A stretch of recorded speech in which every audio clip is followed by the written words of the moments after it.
News Services Division of All India Radio presents Northeast Diary.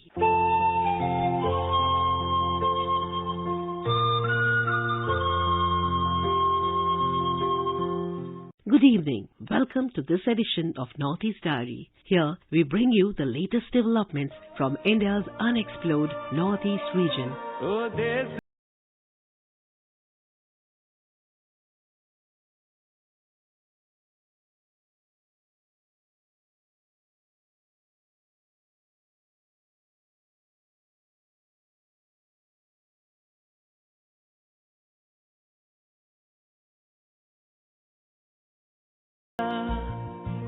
Friends, this edition is indeed special as the nation is celebrating Republic Day today.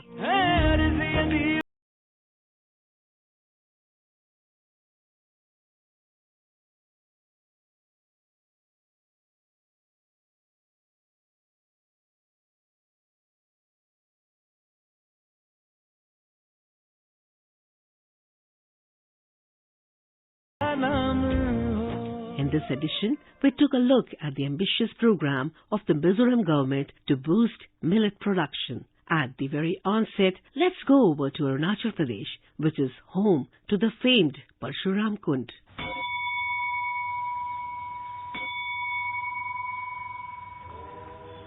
Parshuram Kund is a Hindu pilgrimage site situated on the Brahmaputra plateau in the lower reaches of the Lohit River and 21 kilometers north of Tezu in Lohit district of Arunachal Pradesh, a remote and a beautiful isolated place. With very little habitation nearby, this Hindu pilgrimage site gets very busy in the month of January every year, especially on the occasion of the Makar Sankranti. A report. Parshuram Kund is a famous holy place of worship for the Hindus and is much venerated by them. It falls within the Kamlang Reserve and is surrounded by dense forest. Ravigiri, priest at the Parshuram Kund, says Parshuram, on the advice of some sages, wandered all over the Himalayan range to atone for his sin of matricide initiated by his father. The axe that was stuck to his hand fell away, cleaving the mountain that sprang the Brahmakund. देखिए, यहाँ नहाने से कैसा गंगा स्नान है वो सही यहाँ है। यहाँ अपने पूर्वजों के लिए ठीक परशुराम जी ने अपने पिताजी की आज्ञा मान के माता जी का सर काटा था, वो हिमाचल के अंदर। हिमाचल में रेणुका जगह है, रेणुका झील है, कहाँ इनके माता जी का सर गिरा था। जब उन्होंने अपने पिताजी की आज्ञा मान के माता जी का सर काटा, बाद में पिताजी से 3 वचन लेके, पहले वचन में तो अपनी माता जी को जिंदा कराया, दूसरे वचन में अपने भाइयों को जिंदा कराया जो इनके पिताजी ने पत्थर के बना दिए थे, तीसरे वचन में उन्होंने मांगा था भी जो मेरी माता जी है भूल जाना चाहिए, मैं इनका सर काटा। माता जी तो भूल गई थी, माता जी जिंदा भी हो गई, पर इनको मात हत्या का पाप लगा। मात हत्या के पाप से जो उनका परसा था, इसको असामी में कोठार बोलते हैं, वो हाथ में चिपक गया। माता पिता उन्होंने हम लोगों को सिखाया है भी माता पिता की आज्ञा माननी चाहिए। उन्होंने पिताजी की आज्ञा मान के अपने माता जी का भी सर काट दिया था। बाद में माता पिता की आज्ञा लेके परशुराम जी सभी तीर्थ में स्नान करने के लिए गए। अपने सभी जगह स्नान करते करते बनारस पहुंचे। बनारस के आगे आए तो वशिष्ठ जी के गुरुजी ने बोला आप लोहित वन में जाइए, महेंद्रगिरी पर्वत की गोद में ब्रह्म कुंड है। जब परशुराम जी आए, उन्होंने देखा जो ये नदी थी लोहित है उस साइड बहती थी। उन्होंने पहले पहाड़ के ऊपर कोठार का वार किया, परसे का वार किया। पहाड़ के 2 हिस्से हो गए, एक भाग तो नदी में जा गिरा, एक भाग वहाँ रह गया। दूसरा पैसा मार के उन्होंने धारा निकाली थी, उनकी गुफा बनी। बाद में उन्होंने यहाँ ही तपस्या की। जब परशुराम जी ने हनुमान जी से युद्ध किया, उस समय इनके पूर्वजों ने आके इनको आशीर्वाद दिया था, जो भी आपके कुंड में आके नहाएगा, गुफा में आके माथा टेकेगा, आपके पूर्वजों पाप खंडन हो। यहाँ जो स्नान होता है अपने लिए थे, अपने पूर्वजों का पाप धोने के लिए हम लोग आते हैं। मकर संक्रांति का यहाँ का मेन स्नान है जो परशुराम जी ने किया। Dedicated to says Parshuram, the popular site attracts pilgrims from Nepal, from across India and from nearby states of Manipur and Assam. About 1 lakh devotees and sadhus took holy dip in its water on the occasion of Makar Sankranti this year. For Northeast Diary, this is Rakesh Dole, AIR News, Itanagar.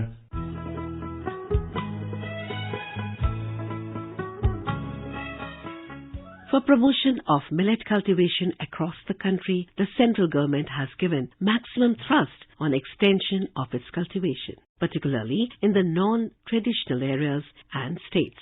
To mark 2023 as the International Year of Millets, Mizoram government has taken up a cohesive plan to go for millet cultivation in a big way. Here is a report from our Aizawl correspondent. Mizoram has the potential to grow millet in a big way because the crop is no stranger to the soil of the state. Agriculture Minister Larin Sanga said this while addressing a program recently on celebration of International Year of Millets at Aizawl. He said millets are a great source of nutrition. To Assistant Director of Agriculture Simon Rosagliana, Mizoram has the conducive climate and topography for production of millets, so there is a large potential for growth of millets. He said as the central government is maximizing the minimum support price, it will further boost its production. In Mizoram, millets such as sorghum, foxtail millets and small millets are grown as part of the June cultivation, but not to a large extent and mostly in combination with other cereals, vegetables and oilseeds as a cluster crop in June fields. Millets are grown in mixed cropping. People here mostly consume them as snacks and as a lighter menu in food. The native varieties of millets are being grown by a few farmers in different districts. The harvest is mostly used for self-consumption. Farmers' aversion to grow millets in the state is mainly due to lack of consumption, market and overall lack of awareness. The state government is taking initiatives to create awareness, increase the production and promote consumption of millets throughout the state. Training, workshop, seminar and farmer-scientist interaction programs will be conducted at the state and district level throughout the year. Meanwhile, the State Agriculture Department has started extension drives for production of millets in more areas with an aim of more yield. Awareness, demonstration and extension drives among the farmers are continuing. Officials express confidence that they will build up awareness among the farmers for higher extension and production through the farmer-scientist interaction and demonstration on the fields. They said efforts are on to publicize the nutritional value and health benefits of millets through their campaigns round the year, which will also help to promote consumption of millet. For Northeast Diary, this is Irene from Aizawl.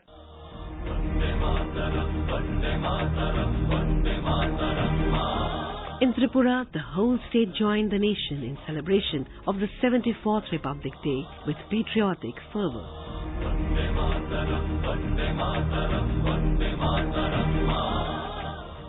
The celebration began in the early morning today with the unfurling of the national flag at residential houses, government and semi-government offices, business complexes and street corners. The state-level main program was organized at Assam Rifles Ground at Agartala. The people of the state joined the nation in celebrating the Azadi Ka Amrit Mahotsav with the celebration of the birth anniversary of Netaji Subhash Chandra Bose Parakram Divas.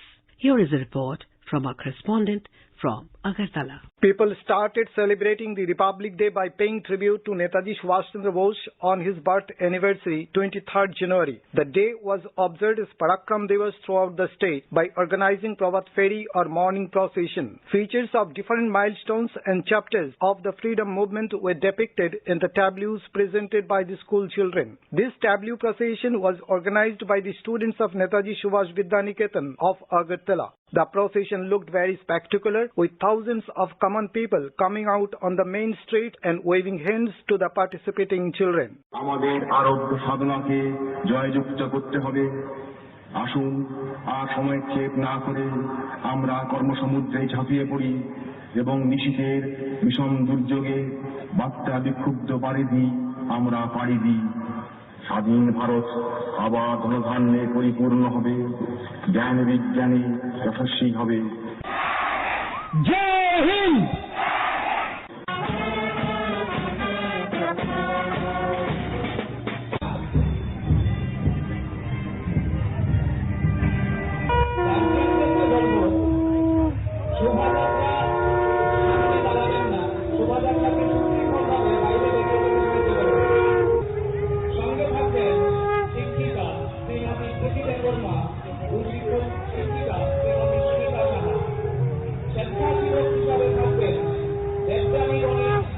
In the state, remembrance of the supreme sacrifices of the great Indian leaders of freedom movement began on 23rd January and it culminated on Republic Day. As a part of the celebration of Republic Day, office premises, city centers and important streets have been decorated with tricolor, national flags and illuminations. The main program of the celebration was organized at Assam Rifles ground at Agartala. Contingents of Assam Rifles, BSF, CRPF, Tripura State Rifles, Women Police and Home Guards participated in the Republic Day parades.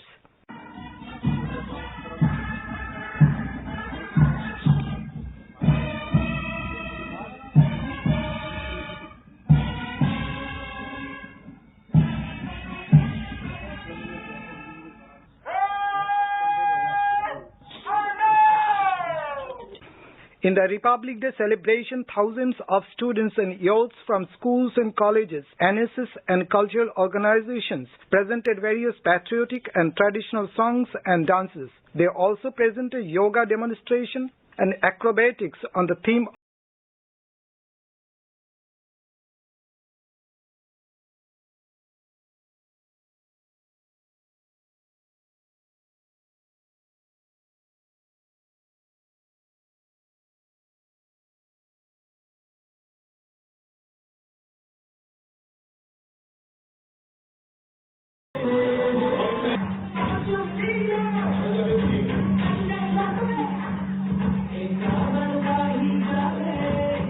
These 4 days, different departments like sports and youth affairs and clubs organized different sports and games, women football and cross-country races. Many government and non-government organizations also distributed winter materials, sweets and fruits to the aged and destitute women and children at homes. For Northeast Diary, Subhashish Chanda from Agartala. In December last year, Sikkim took a huge stride in sports by hosting its first ever Ranji Trophy match at the mining ground at Rangpo. It was a memorable event for the state and the Sikkim Cricket Association to host the first-class cricket tournament for the first time after becoming a full member of the Board of Control for Cricket in India, or the BCCI, in 2018. We have a report. Around 4 years ago, the mining ground in Rangpo, Sikkim's only cricket venue recognized by the Board of Control for Cricket in India, or the BCCI, did not have the basic infrastructure to host first-class cricket. Sikkim was playing its home matches in the Ranji Trophy in neighbouring states. Last month, in December 2022, the state hosted its first-class match of the prestigious tournament against Manipur. President of Sikkim Cricket Association, Lobsangji Tenzing, shares the journey of the transformation since Sikkim became a full member of the BCCI. Sikkim Cricket Association became a full member of BCCI in the year 2018, after which we have been working tirelessly to have the infrastructure ready to host BCCI tournaments in Sikkim. Over the last couple of years, we have taken funds from BCCI and constructed a lovely ground in Rangpo with state-of-art facilities and more to come in the years.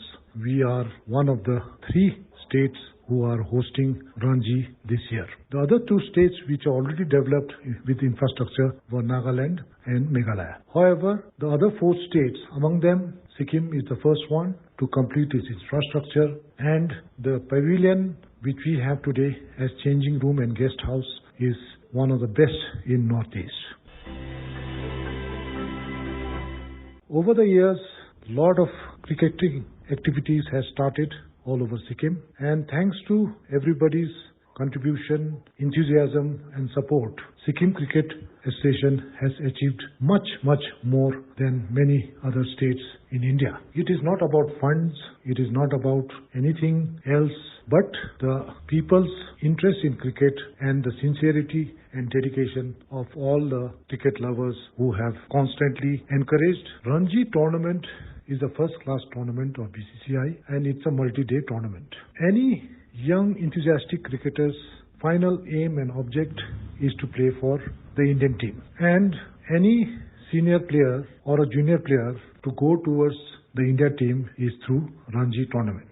This hosting Ranji for the first time in Sikkim has brought about lot of hopes, joy and celebration among all the cricketing fraternity. While hosting the Ranji Trophy and other major cricket tournaments brings hope, encouragement and a sense of achievement to Sikkim's cricket fraternity and aspiring cricketers, it also marks the beginning of a new chapter in the state's sports history. With Saikit Sarkar, this is Tashang Mubutia for AIR News Sikkim.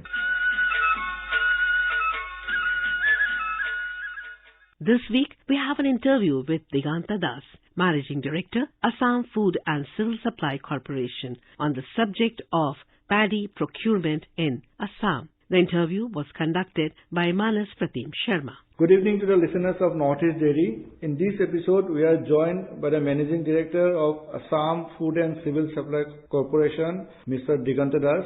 Mr. Das, welcome to this episode of Northeast Dairy. Let's discuss on the present scenario of the paddy procurement in Assam. Would you please tell us what is the current status of the paddy procurement in Assam? Good evening, Sharma. Very good evening to all listeners. Paddy procurement did not take off quite well in the earlier years, but since last 2 years, government has put a lot of stress into it.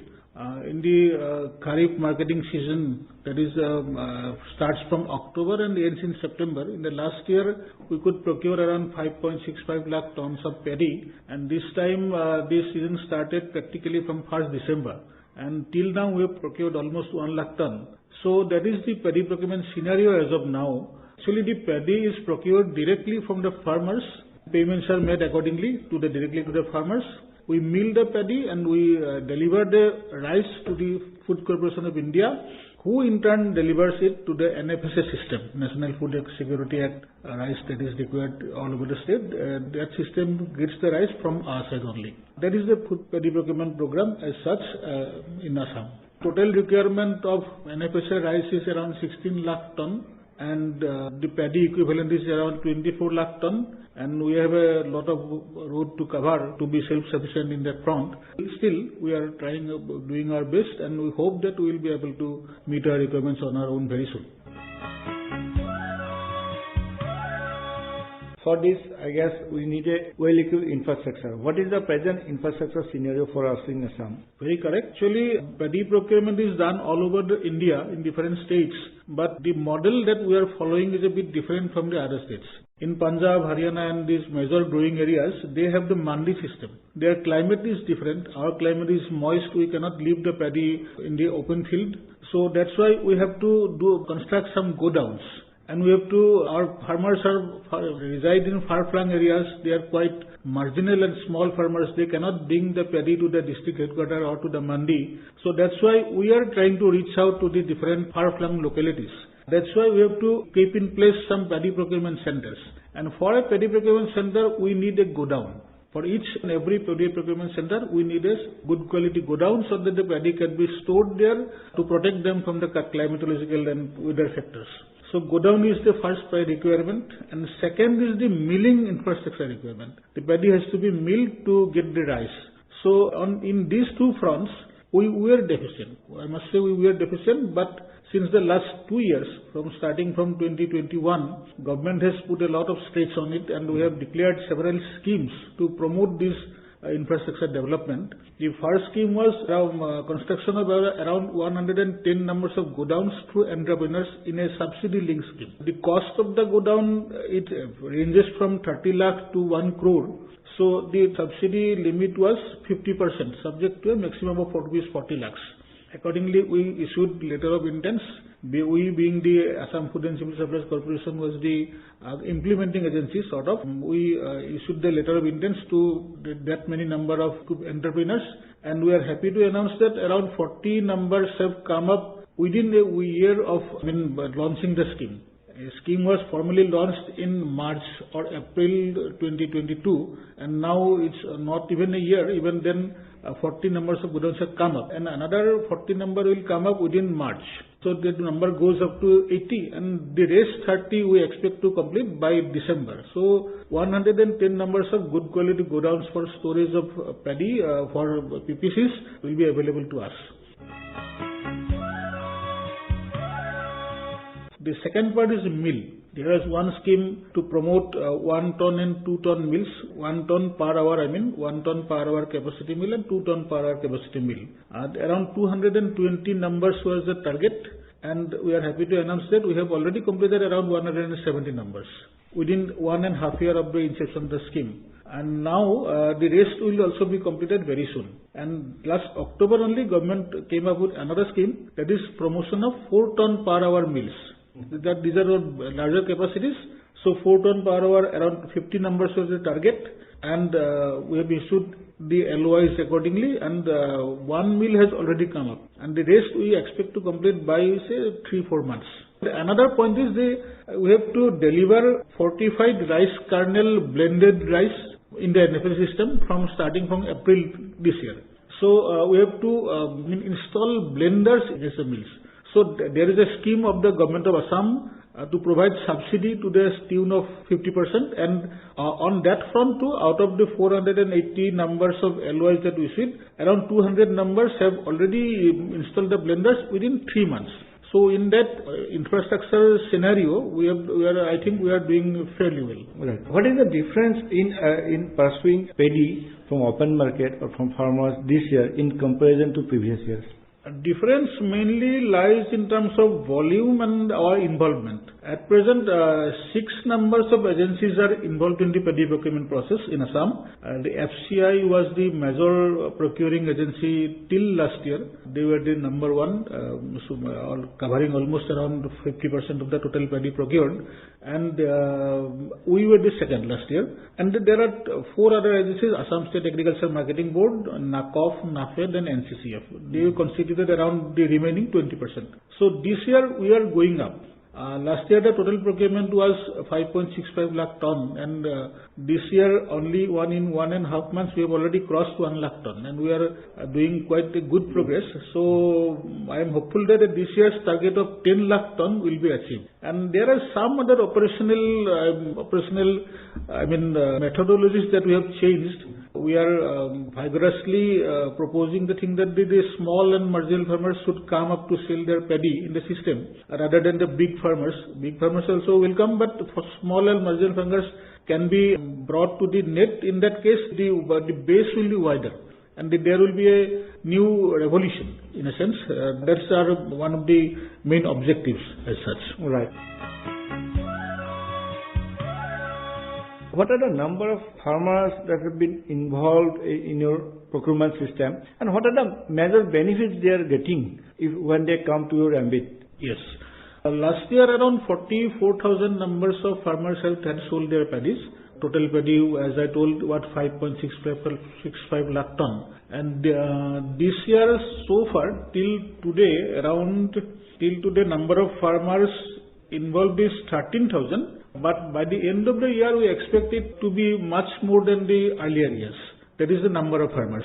Secondly, the price is fixed by the Government of India. Last year it was 1,940 rupees per quintal, and this year there is an increase of 100 rupees, and so the total price has gone up to 2,040 rupees. So this is a good price.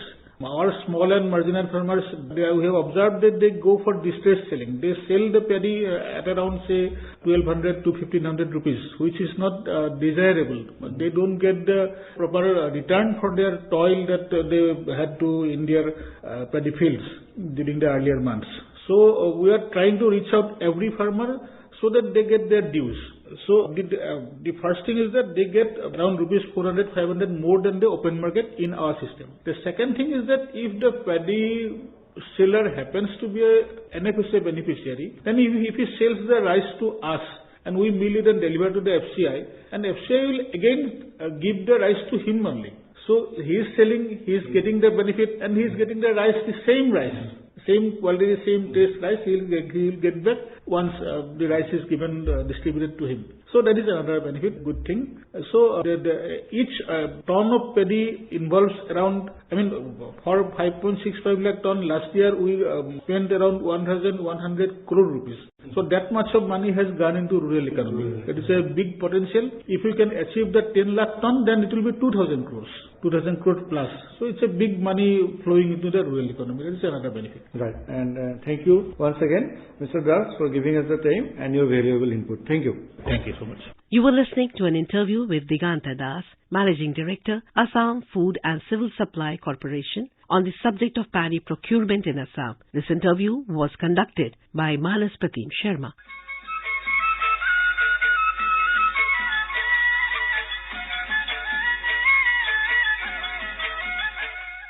Today, we will enlighten you about the Ao tribe of Nagaland. The Aos are one of the major Naga tribes. They were the first Naga tribe to embrace Christianity. Mokokchung, one of the districts in Nagaland, is considered as the home of the Ao Naga tribe. More from our Kohima correspondent. The Aos are considered the second largest ethnic tribe in Nagaland. According to a legend, the Aos emerged from Lentrok, which means 6 stones, as 3 men and 3 women. They then established the Chungli Yimti village, where they resided and remained for a long time. These 6 stones are still said to exist in the Chungli Yimti village. The Aos are highly diverse in terms of village administration, clan distribution, institutions, and socio-cultural customs.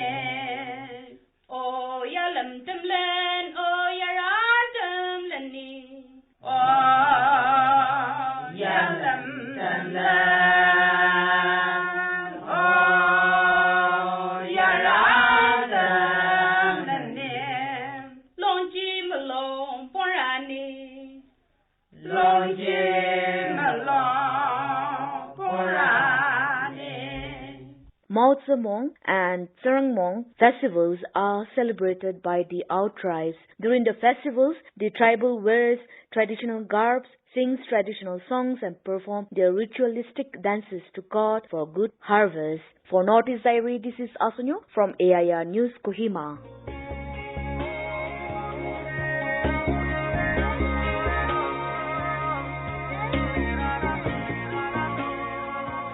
And now, let us listen to this lovely patriotic song.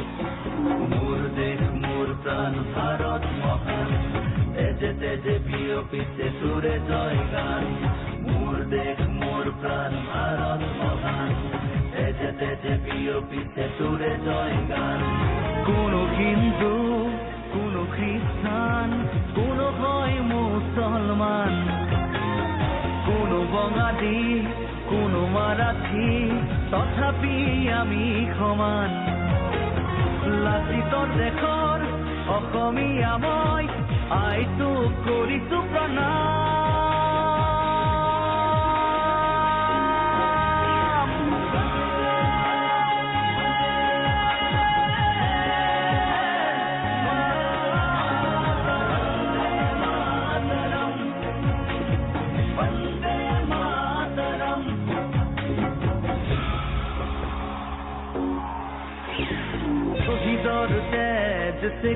সেকুর গঢ়িলে বাধাৰ প্ৰাচীৰ কত ধুমুহাৰ গতি দুৰ্বাৰ কতবাৰ ধৰিলে ভেটি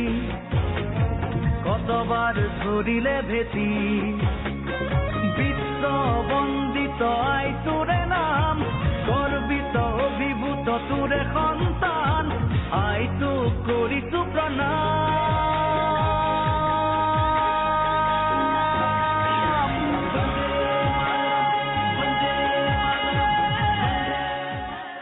With that, we come to the end of this edition of Northeast Diary. Do join us next week to hear more stories from this enchanting part of India. Bye-bye. This program was presented by Vinita Thakur, scripted by Suparna Saikia, produced by Sharmila Goswami, and assisted by Kamlesh Mudgal. It was brought to you by the News Services Division of All India Radio.